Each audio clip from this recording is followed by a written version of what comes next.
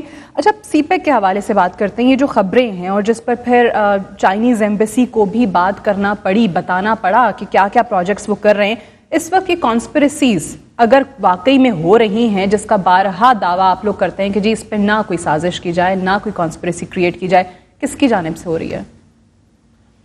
پہلی بات تو یہ ہے کہ اس اسکیل کی اسسٹنس اور انویسٹمنٹ پیکیج آج تک پاکستان میں نہیں آیا تھا اور شاید بہت کم ملکوں میں گیا ہے. پہلی بات. دوسری بات, یہ وہ پروجیکٹس ہیں اس پروگرام میں جس کی ارجنٹ ریکوائرمنٹ تھی پاکستان میں. یعنی پرائمریلی بگیسٹ چنک جو ہے اس میں پاور سیکٹر کا ہے.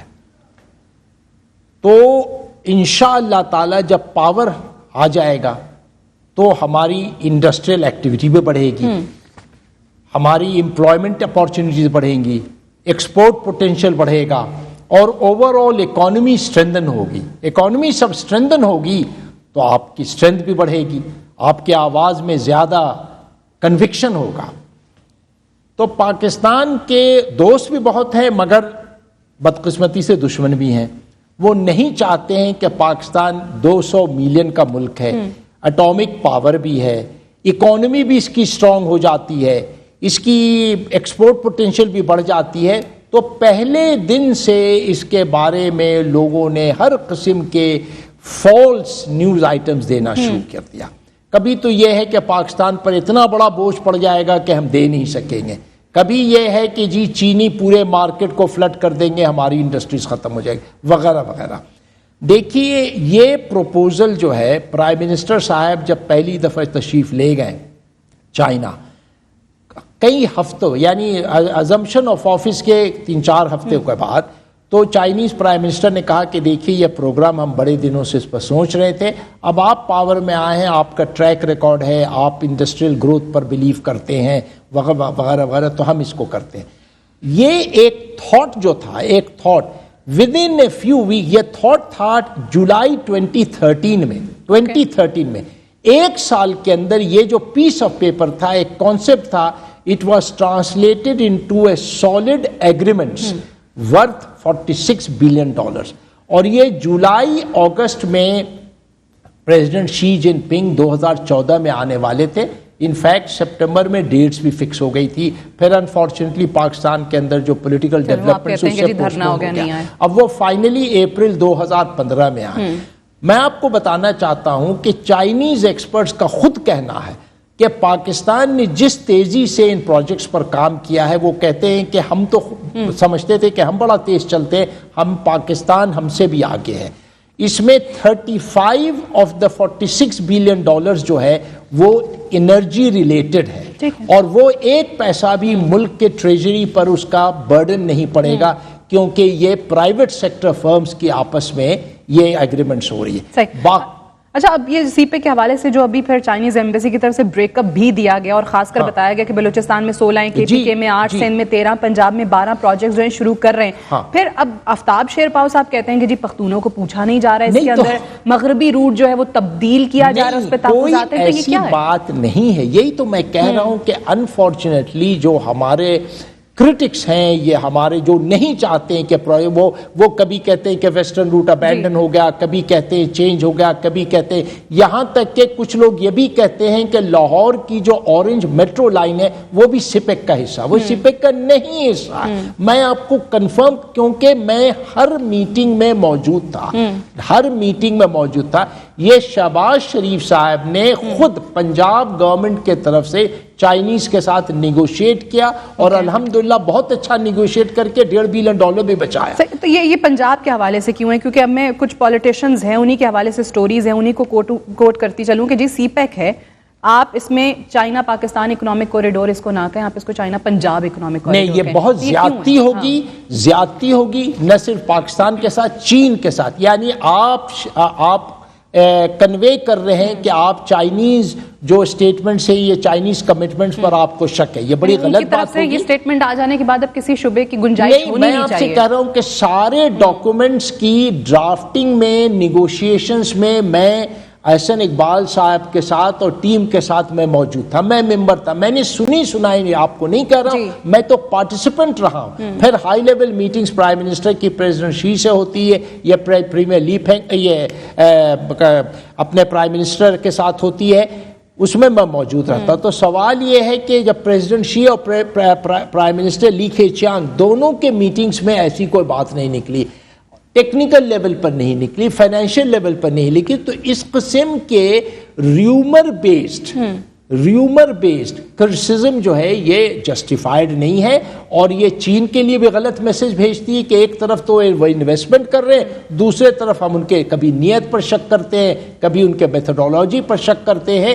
یہ انفارچونیٹلی پاکستان کے وہ لوگ کر رہے ہیں جن کو یہ تو علم نہیں ہے, یہ ان کی نیتیں ٹھیک نہیں. ٹھیک ہے, اب آفتاب شیرپا صاحب ہیں JUIF کے مختلف, اب ہمارا کام ہے کہ ان کو سمجھانا, ان کو کنوینس کرنا, کیونکہ یہ تو پھر حکومت ایک قدم آگے جا کے ان کو اکٹھا بٹھا کیوں نہیں لیتی ہے, ایک دفعہ پھر سے دوبارہ ایکسپلین کیوں نہیں کر دیتے ہیں کہ جی یہ معاملہ. ایک پارلیمنٹری گروپ بھی ہے جس کو مشاہد صاحب ہیڈ کرتے ہیں. مشاہد صاحب کو اگر اس قسم کے لوگ ایکسپریشنز آف ڈاؤٹ کر رہے ہیں تو ہم بالکل سجیسٹ کریں گے مشاہد صاحب سے کہ وہ پھر ایک میٹنگ کر لیں. ٹھیک ہے. اچھا, اب ایک خبر چھپی اور اس کے بعد کافی ہنگامہ بھی ہوا, ہلچل بھی مچی. یہ آپ کے ملک کے لیے اس وقت اور جو حالات خاص کر بھارت کے ساتھ چل رہے ہیں کتنا ڈیمیجنگ تھا. اسٹوری میں نے بھی دیکھا, یہ ٹوٹلی اسپیکولیٹو ہے, یہ فیکٹس پر منحصر نہیں ہے. سب سے پہلی بات تو لوگوں کو اس چیز کو نوٹ کرنا چاہیے کہ پرائم منسٹر صاحب کا ایک سٹائل آف گورننس ہے. وہ سٹائل آف گورننس میں جتنے سٹیک ہولڈرز ہوتے ہیں ان کو وہ بیٹھاتے ہیں ساتھ, سینئر منسٹرز بیٹھتے ہیں, کنسرنڈ آرمی چیف ہوں, یہ ایئر چیف ہوں, یہ نیول چیف ہوتے ہیں, چیئرمین, وہ سب بیٹھتے ہیں. 3-4 گھنٹہ ڈسکشنز ہوتا ہے, اور اس کے بعد جب جو فیصلہ نکلتا ہے, اسی لیے آپ نے دیکھا ہوگا کہ الحمدللہ جب بھی فیصلہ نکلتا اس میں سارے انسٹیٹیوشنز اکٹھا ہوتے ہیں, آن بورڈ ہوتے ہیں. آپ یمن کی کرائسس دیکھ لیجئے, یہ ضرب عضب کی جو انیشیشنز ہوئی اس پر کتنی ڈسکشن, لوگوں نے کہا صرف ڈسکشنز ہو رہی. ڈسکشنز کرنا ضروری تھا تاکہ جو بھی فیصلہ ہو اس کو فلی امپلیمنٹ کیا جائے. کسی قسم کی کوئی ڈفرنس آف اوپینین سویلینز میں اور ملٹری میں نہیں ہے. اس خبر میں کوئی صداقت نہیں ہے. نہیں, میں آپ سے کہہ رہا ہوں کہ جب سارے دن بیٹھ کے بات چیت ہو رہی ہے اور اس کے بعد جب وہ باہر نکلتے ہیں تو ایک یونینیمٹی آف ویوز ہوتی ہے, ایک آئیڈینٹیکل پرپس ہوتا ہے. یہ فیکٹ ہے کہ خود ملٹری کریک ڈاؤن کر رہی ہے. یہ جو ضرب عضب ہے یہ تو آرمی کر رہی ہے نا.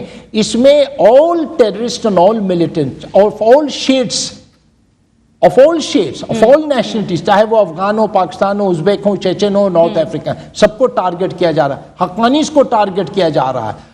اور فیصلہ یہ ہے کہ ہم سارے ملیٹنٹس کو ٹارگٹ کریں گے مگر in accordance with our capacity.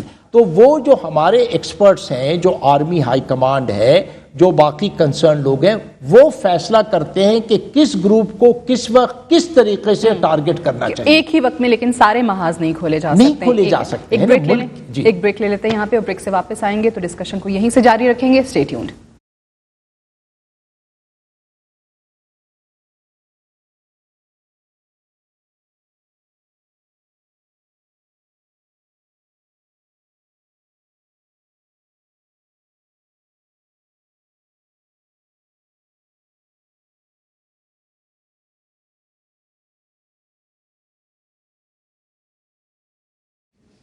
G welcome back. Programme میں ایک بار پھر سے خوش آمدید. طارق فاطمی صاحب ہمارے ساتھ موجود ہیں.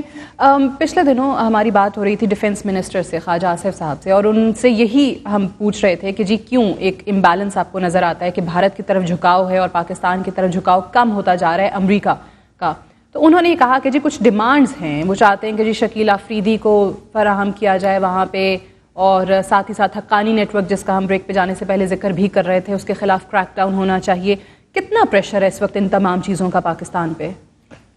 دیکھیے, ایک بہت بڑے پولیٹیکل سائنٹسٹ نے کہا تھا کہ ان ایکول ریلیشن شپ میں ان ایکول پریشرز ہوتے ہیں.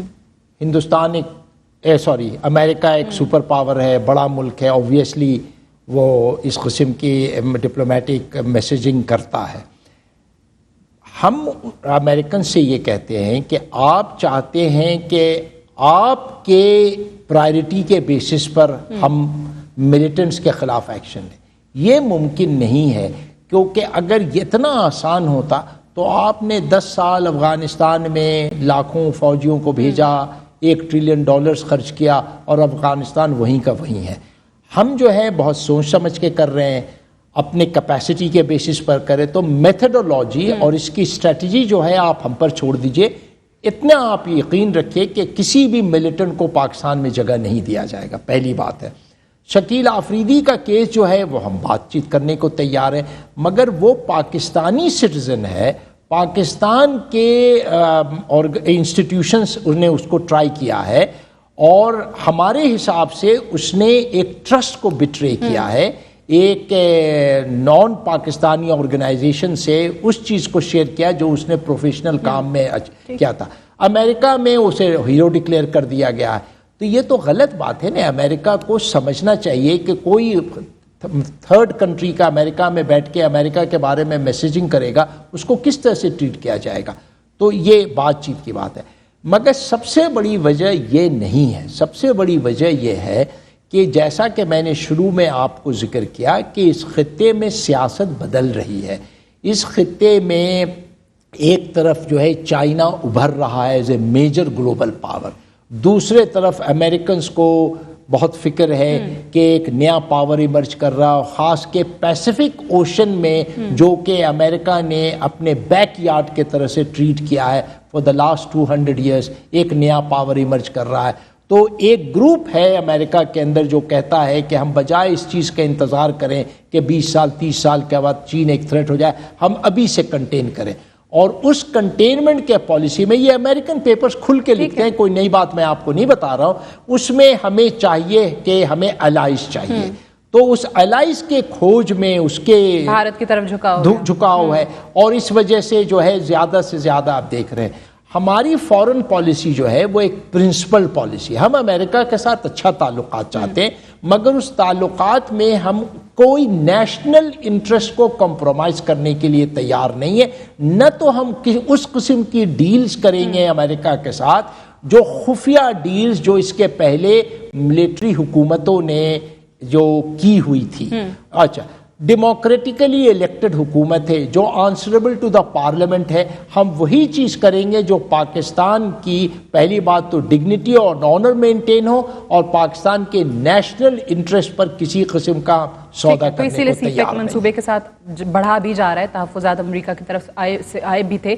اب ایران نے جو اس میں شمولیت کی اپنی خواہش کا اظہار کیا ہے، اس پہ ہمارا کیا موقف ہے، یا اس پہ بھی ہم کچھ ایران کے ساتھ الحمدللہ ہمارے بڑے اچھے تعلقات ہیں، اور پریزیڈنٹ روحانی نے خود ایکسپریس کیا انٹرسٹ کے پرائم منسٹر کے ساتھ ملاقات کریں گے، اور نیو یارک میں ملاقات ہوئی. بے حد گرم جوشی تھی اور دونوں طرف سے، اور انہوں نے کئی چیزوں، پہلی بات تو یہ کہ شاہ بہار کے بارے میں جو پروپیگنڈا تھا کہ وہ ایک قسم کا کمپٹیٹر ہے اور ایران ناراض ہے کہ گوادر کے ابھرنے کے بعد، انہوں نے کہا کہ ہم شاہ بہار اور گوادر کو کمپلیمنٹری سمجھتے ہیں کہ اور اتنی اپارچونیٹیز موجود ہے کہ 2 پورٹ اور بھی بن جائے تو کوئی ہمیں پریشانی کی بات نہیں. پہلی بات. اس کے بعد انہوں نے کہا کنیکٹیویٹی میں وہ انٹرسٹڈ ہے، وہ چاہتے ہیں کہ ہم یہ گیس پائپ لائن پر کام تیز کریں. وہ ہم کر رہے ہیں، کوششلی کر رہے ہیں، کیونکہ ہم یہ نہیں چاہتے ہیں کہ امریکن سینکشنز جو کہ ابھی بھی اپلائی کر رہا ہے آن ڈالر ایکسچینجز اور اس قسم کے پروجیکٹس پر، تو وہ ہم اسٹڈی کر کے but we are moving forward. اور ہم نے آلریڈی 2 نئے چیک پوسٹ بھی اسٹیبلش کر لیا ایران کے ساتھ. 2 نئے چیک پوسٹ جس پر ایرانیز آر ویری ہیپی تاکہ ٹریول آسان ہو. ایران ہمارا بڑا کلوز فرینڈ ہے اور ایک نیبر ہے، ہم اس کے ساتھ تعلقات اور کوآپریشن بڑھائیں گے. ٹھیک ہے. اچھا، اب ایک سوال پانی کے حوالے سے. بنیادی ضرورت اور آج کل جس طریقے سے بھارت کا جارحانہ رویہ ہے اور پانی کو لے کر اور ہماری سینتاس معاہدے کو لے کر یک طرفہ جو کہ اس کو منسوخ نہیں کر سکتا، کچھ خبریں اور بلکہ ڈس انفارمیشن جو انڈین میڈیا میں ہے، اور وہ یہ کہا جا رہا ہے کہ جی انڈیا جو ہے وہ 20% of the water on the western river وہ جو ہے استعمال کر سکتا ہے، جو کہ اصل میں ٹریٹی کے اندر نہیں لکھا ہوا. تو یہ تمام چیزیں، اس پہ ہم کیا کر رہے ہیں؟ ہم اپنا موقف کیسے اجاگر کر رہے ہیں؟ نہیں، اس کو پہلی بات تو یہ ہے کہ ہمارے ہاں ایک خاص گروپ ہے جو اس کو بڑا کلوزلی مانیٹر کر رہا ہے، انڈس واٹر ٹریٹی کو بہت کیئرفلی پھر سے پڑھا جا رہا ہے, اس کی لیگل ایسپیکٹس کو ایگزامن کیا جا رہا ہے, اور ہر وہ میجر لیا جا رہا ہے تاکہ پاکستان کے انٹرسٹ کو کسی طرح سے اس سے نقصان نہ پہنچے. اور ان ایشوز پر جہاں پہلی بات تو یہ ہے کہ ہم آپس میں کنسلٹیشنز کے لیے پرووائڈ کرتے ہیں, اور جہاں انڈین ریلکٹنس ہے کنسلٹیشنز کے لیے, اور جہاں پر ہم سمجھتے ہیں کہ ہمیں نقصان پہنچے گا, ہم آربیٹریشن کے لیے جائیں گے. پوری میکنزم جو انڈس واٹر ٹریٹی کی ہے اس کو ہم فلی اپلائی کریں گے. اور جیسا کہ آپ نے خود ہی شروع میں کہا, اس میں کسی قسم کی ریووکیشن یا انلمنٹ جو ہے وہ ٹریٹی میں موجود نہیں ہے. یہ کوئی ایک پارٹی جو ہے یہ نہیں کہہ سکتی کہ ہم اسے آنر نہیں کریں گے, یہ کسی قسم کی امینڈمنٹ کریں. تو we are fully sensitive to the various aspects of the treaty. ٹھیک ہے, اب ٹائم بھی تھوڑا ہے اور آخر میں میرے خیال سے اس سوال کی طرف آ جاتے ہیں جس پر تمام اپوزیشن کا زور ہے کہ کیوں نہیں ہے جی وزیر خارجہ. تو آپ بتا دیں کہ واقعی وزیر خارجہ نہ ہونے سے کام نہیں چل رہے, ملکی امور نہیں چل رہے خارجہ امور. میں پہلی بات تو ہے کہ وزیر خارجہ ہے, آپ لوگوں کو سمجھ میں نہیں آ رہا. نہیں, سرتاج عزیز احسن صاحب نے کہا ہے کہ وزیر اعظم وزیر خارجہ ہیں اور وہ ناکام ہو گئے ہیں سارک کے معاملے. اتنے بڑے کانسٹیٹیوشنل لائر ہیں اعتزاز صاحب, ان کو ٹائٹل منسٹر کا نہیں دیا جا سکتا ہے کیونکہ ان کے پاس ممبرشپ آف دی پارلیمنٹ نہیں ہے. But he is the minister, he is the foreign minister to all. ابھی برسلز گئے کانفرنس کے لیے, یہ دنیا میں جہاں بھی جاتے ہیں تو انہیں کیا ٹریٹ کیا جاتا ہے؟ فارن منسٹر لکھا جاتا ہے نا, ان کا بورڈ بھی لکھا جاتا ہے فارن منسٹر. میں جب جاتا ہوں باہر منسٹر آف اسٹیٹ لکھا جاتا ہے, پہلی بات. دوسری بات یہ ہے کہ اتنے ایکسپیرینسڈ ہیں, اتنے دنیا دیکھی ہوئی انہوں نے, اتنے دن پہلے بھی فارن منسٹر رہ چکے ہیں, اور prime minister in any case chief executive ہے. اور فارن پالیسی اتنی کمپلیکیٹڈ ایشو, کس ملک نہیں, وہ تو پرائم منسٹر کا فیصلہ ہے, مگر ہمیں کوئی پریکٹیکل, میں نیوکلیئر سیکیورٹی سمٹ میں پرائم منسٹر کی جگہ پر انہوں نے مجھے بھیجا تو پریزیڈنٹ اوباما نے مجھے ریسیو کیا, پرائم منسٹر کیمرون نے مجھے ریسیو کیا, ٹرکش پریزیڈنٹ نے ریسیو کیا. کسی نے یہ نہیں کہا, ہمارے جو بڑے بڑے سیاستدان نہیں, کسی نے نہیں کہا وزیر اعظم وزیر خارجہ نہیں ہے. میں بیلاروس میں گیا, جب میں گیا تھا میں نے تو فارن منسٹر سے میٹنگ مانگی تو پریزیڈنٹ نے مجھے ریسیو کیا. ٹھیک ہے, الحمدللہ کسی قسم کی پرابلم نہیں ہو رہی ہے. اور تین جو ہم پرنسپل سے, سرتاج صاحب, اعزاز جو اپنے فارن سیکٹر میں, we work as a team, اور بڑی کلوز ہماری کوآرڈینیشن اور cooperation. Thank you so much. Tariq Fatemi صاحب آج ہمارے ساتھ پروگرام میں موجود رہے, بہت شکریہ. That's all for tonight. I'll see you tomorrow. انشاءاللہ اجازت دیجیے, خدا حافظ.